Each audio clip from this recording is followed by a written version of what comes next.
Miss your old familiar friends, but waiting just around the bend. Everywhere you look, there's a heart, there's a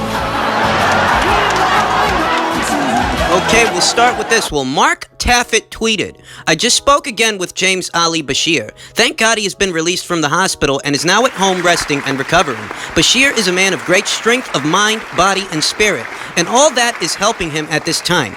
I pray for a full and speedy recovery. For those of you that are not aware, James Beshear was actually readmitted to the hospital for a brain bleed, or what could have been a brain bleed, as a result of being sucker punched at the Shields versus Habazin weigh-in. We all know what happened at the melee. We all know that, Mr. Beshear and Clarissa Shields' sister, they exchanged words. Some not so nice things were said, and as a result of that entire situation, Clarissa Shields' brother took it upon himself to sucker punch Mr. James Beshear, and we all know what happened. And I'll say that it's been more or less a couple of days of good news in regards to Errol Spence, having that horrific car crash, but walking away virtually unscathed, relatively speaking, that there were no broken bones, just some facial lacerations. And in regards to Mr. Beshear, that yes, he was readmitted to the hospital, but he has since then been released to go home, and he's recuperating, and he's going to be okay. It's been a couple of days of good news. I mean, it really has. But all things considered, this could have really went sideways for Clarissa Shields. I mean, in all honesty, this could have been a virtual PR nightmare. Understand that my position on this situation really hasn't changed. Clarissa doesn't have her brother and her sister on a leash. She can't control what they decide to do, how they decide to respond, what actions they take into their own hands. She has no control over that. She has no control over what are two full-grown adults. She just doesn't. So even if this was Clarissa Shields' brother, and, just sidebar, I don't think anybody's surprised that it was her brother that did this. The rumor mill that was spinning suggested that not only was it someone on Clarissa Shields' side of things that did the sucker punching, but it may have been her brother. And it comes as no surprise to anyone that it was in fact him that did this. Was expected. In spite of that, you gotta realize that she doesn't have a brother on a leash. She don't control that man and what he decides to do. And we have to take into account, if we're gonna be even, if we're gonna call it down the middle and be fair to both sides of the argument, while you may not like Clarissa Shields, while you may not like her demeanor, how she carries herself, the air, and the kind of people that she has around her, what people need to realize is that as they are levying criticism towards this fighter, she does not have her brother on a leash or her sister on a leash. And, when you threaten somebody's sister with physical violence, like Mr. Beshear did to Clarissa Shields' sister, well, it's not surprising that her brother may take offense to that. It's not surprising that her brother might take matters into his own hands. I mean, I don't agree with what her brother did. I just see the causality of it, how one thing leads to another. That if you threaten somebody's sister with physical violence or whatever, well, the people associated with her, they're not gonna like that. And whether it was warranted or not, it just comes as no surprise. Moving forward, I would say that Clarissa dodged the bullet here. In a manner of speaking, she did, because this could have turned into a PR nightmare had Mr. Beshear's condition worsened as a result of being sucker punched. That while Clarissa herself is not directly responsible for what her brother decided to do, at the end of the day, people are using this as a vehicle to levy criticism towards her. They're using this as ammunition to fire against her and her character. And these are people that already didn't like her. They didn't like her before this whole melee took place. And now they're just using this as ammunition, you understand? So in a lot of ways, she dodged the bullet, that Beshear is going to be okay, that, he walked away from the situation and he's recuperating. She dodged the bullet that things didn't go sideways in all the ways that they could have. If you think the melee at the weigh-in gave Clarissa's critics and detractors enough ammunition to start attacking her character, just imagine what the headlines would have been had Mr. Ali Beshear's condition worsened as a result of being sucker punched. If he would have actually had a brain bleed that, God forbid, would have resulted in a fatality. Well, as much as people may not want to hear it, and as much as some people might want to hear it, this would have been used to attack Clarissa Shields. That's what would have happened. So in many ways, she dodged the bullet, that this was something that Mr. Ali Beshear was able to walk away from. And moving forward, You know, while I don't feel that Clarissa's responsible for assisting brother's actions, how they decide to act and compose themselves in public, in full view of the public eye, because she's not their mother and father. She's their sibling. She's their sister, you know, so she's not in control of their actions. While I maintain my position that Clarissa is not directly at fault for what happened at the weigh-in, at the end of the day, she herself is a public figure. And having been through this, having experienced this, perhaps now she might leave the background people in the background where they belong, because if there's a lesson to be learned here, it's that family members shouldn't really be that close to the action, you know? That they themselves, you know, are in a elevated state of tension because one of their family members is involved in a situation. They are so affected personally, and perhaps these people, these background people, belong in the stands cheering as opposed to in the mix of the action. You know, you're too close to the situation. You really shouldn't even be there. You want to be a member of her entourage? Okay, you hang back in the back where you can't affect anything, because Clarissa herself was not exchanging words with Ali Beshear more than her sister was. You know, her sister's the one arguing with the guy. Her brother's the one doing the sucker punching. And these people, they're just too close to the action. So the background people really should be in the background where they belong. And that's because it's too easy to take a situation that goes sideways like this and use it against what is a public figure. Understand that Clarissa Shields herself, she didn't throw any punches. She wasn't in the mix of an argument. Yet because of her relation to those that did, this is being used against her. And she's the public figure. She's the one in the public eye attempting to appeal to the public, to the masses. So any association with her, you know, on the part of her brother, on the part of her sister, any association she has with an individual that may do something unsavory, something that the public doesn't agree with, any association is going to be used against her to reflect poorly on her, even in a situation where it's not directly her fault, but just because they're related to her, that's the connection people want to make, and that is the premise that they are assigning blame. It's a lot of bullshit, because a lot of these people didn't like her before that, and you're just using this as a vehicle, as a segue to talk the shit that you was already talking. That's why the criticisms come off as very hollow and very disingenuous to me, because these are the same motherfuckers that was already talking shit about her. You already didn't like her, so now you're trying to get other people to not like her because of this, when even this, still not her fault. But moving forward, what she's got to do is keep it as professional as possible. I hate to say it, but that's the truth of it, that even though this isn't directly her fault moving forward, this cannot become an oversight yet again, that your family members, all these fucking people that get all riled up like they're about to have a fight, like the weigh-in is for them, these motherfuckers, you need to just tell them to hang back. Look, you can show up to the fight, I'll get you some free tickets, but as far as weigh-ins, official press conferences, all that shit, okay, you guys are gonna have to hang back, because, you know, can't seem to take you nowhere. You know, you're in control of yourself, and you don't appear to be in control of yourself, so you need to just hang back, because I'm the one that's supposed to do all the fighting. I'm the one that's supposed to do all the trash talking, not you. So moving forward, I think that's the best course of action, and I think that if anything, that is the lesson to be derived from this entire situation. In other news, Michael Benson tweeted, Eddie Hearn has declared that he thinks Dmitry Bivol versus Sergey Kovalev makes a lot of sense to take place early next year.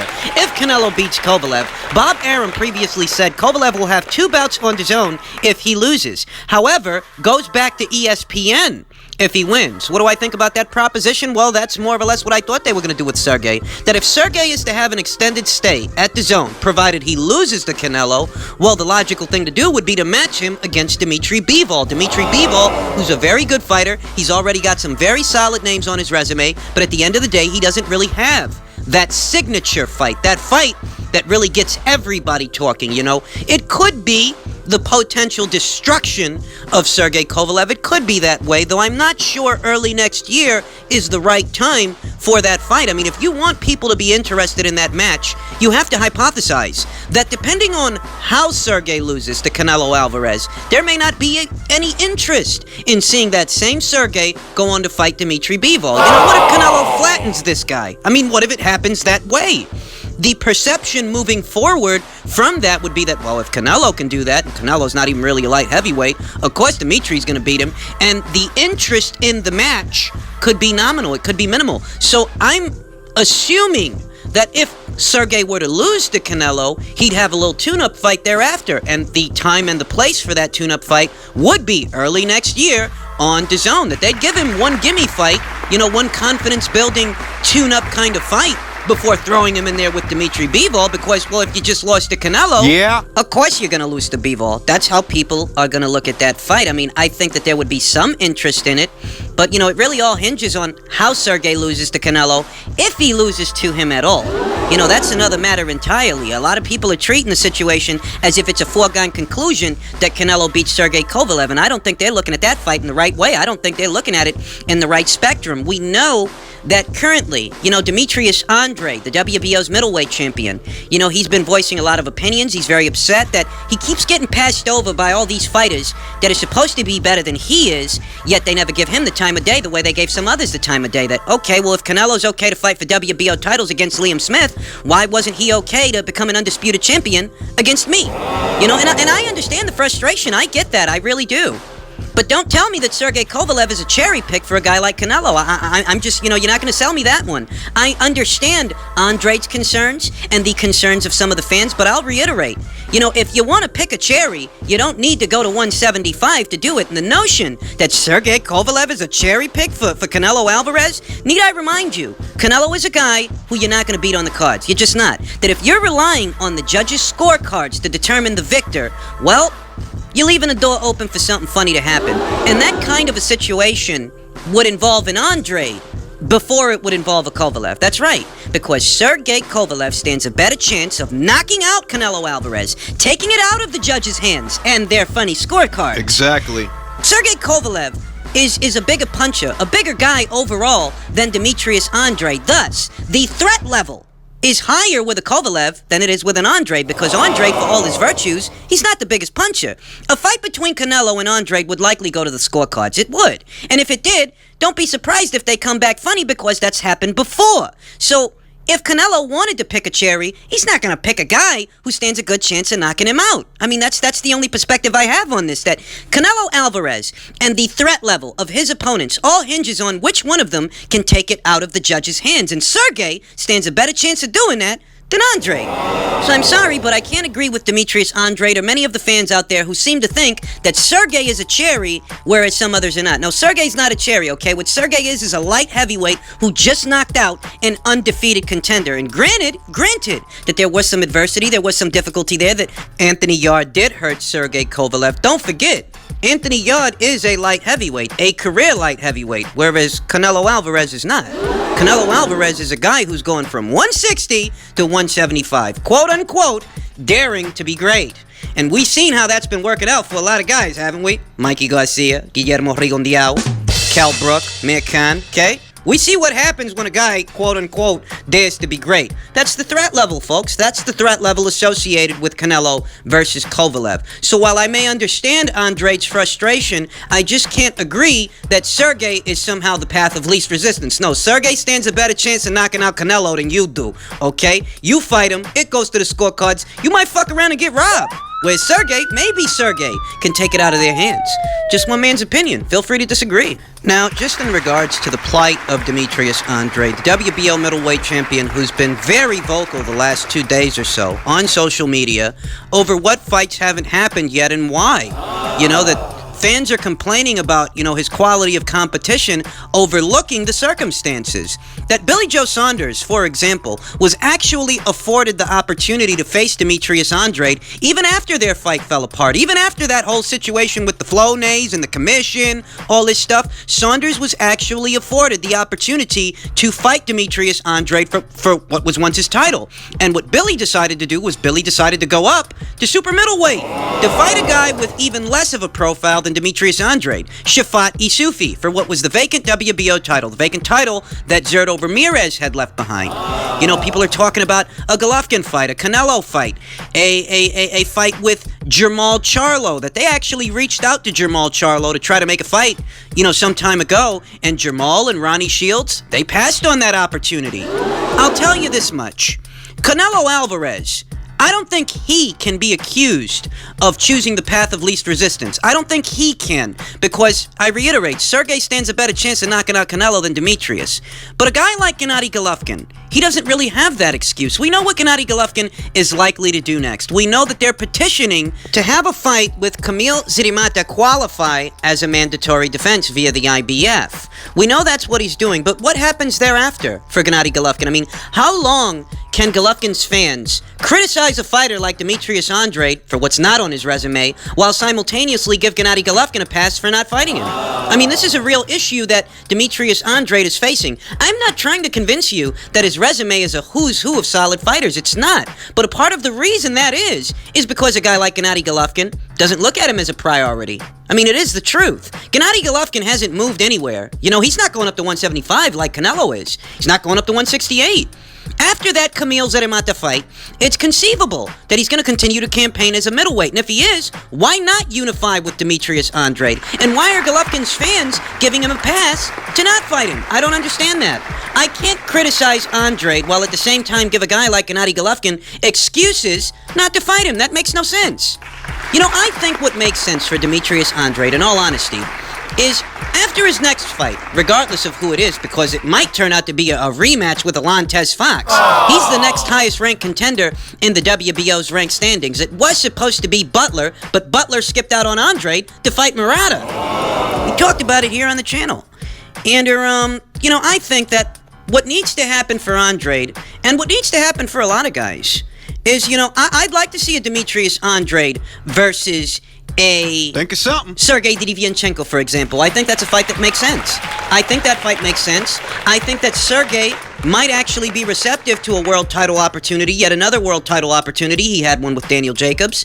He had one very recently with Gennady Golovkin, and I think he'd be up for a third. And Andrade, against that kind of a guy who just had a great showing, even in defeat, I think Andrade against that kind of a guy, showcasing what he's capable of, I think that would lend itself to raising Demetrius Andrade's profile, because that's the nature of the problem. That Andrade is plenty skilled. He's a great fighter, crafty southpaw, very awkward style that can be difficult for someone to deal with. He's got the tools, but what he doesn't have is the profile. So he needs a familiar face, the kind of opponent that people have seen in action, and he needs to look good against that kind of an opponent. A Sergey Derevianchenko, you know, that's a solid name. Another solid name would be a Rob Brandt. Rob Brandt, who was supposed to be having a rubber match with Murata, but that's not what's going on. So why not give Rob Brandt a world title opportunity against Demetrius Andrade? I mean, Rob ain't gonna be doing much else. Rob ain't gonna have no more luck getting a Canelo fight or a Golovkin fight than Andrade is. So why not have those two guys fight each other? I think it's a fight that makes sense. Another fight that really makes sense, that I think really needs to happen for both guys, is a fight between Demetrius Andrade and Jermall Charlo. Oh, I know. Charlo's on the PBC side of things. I know that they don't have a very good reputation for working with others, but consider what they have him doing. They have him fighting Dennis Hogan, okay? The guy we saw in action with Jaime Munguia, yeah, that's who Charlo's fighting. So anyone who was critical of Jaime for fighting that guy, what are your thoughts on Jermall now fighting that guy, all right? You're always ranting and raving about how the PBC makes the best fights. What, is that one of the best fights? No, it's not. That's not one of the best fights the middleweight division has to offer. At the end of the day, Jermall Charlo is some kind of a WBC champion. He's some kind of a champion, so why not have him settle his differences with Demetrius Andrade? All things considered, given what's going on at middleweight, I think that's one of the best fights the division has to offer for both guys. It can't all be about Canelo. It can't. And it can't all be about Golovkin. That if you can't get those two guys in the ring, I'm not saying it's okay. I'm just saying that you have to move on. There has to be something out there. Demetrius's problem is the problem that a guy faces when he's too good for his own good. He's good enough that people realize he's a difficult fight, but he doesn't provide the financial incentive that would actually make someone run those risks, because there are risks involved with fighting an Andrade that at minimum, you might go out there with him, maybe you edge it past him, but you know what? He might make you look bad. So when there's not an actual financial incentive to take on that kind of a fight, well, a lot of big names, they're going to decide to go in another direction. I mean, that's how they're going to look at it. You know? So while I don't blame Demetrius Andrade for his situation, and I completely understand his frustrations, there have to be other things that go on. It can't just be about two guys with big names at middleweight. You've got to move on. You've got to fight someone else. And those are just three guys that I think would help boost Demetrius Andrade's profile.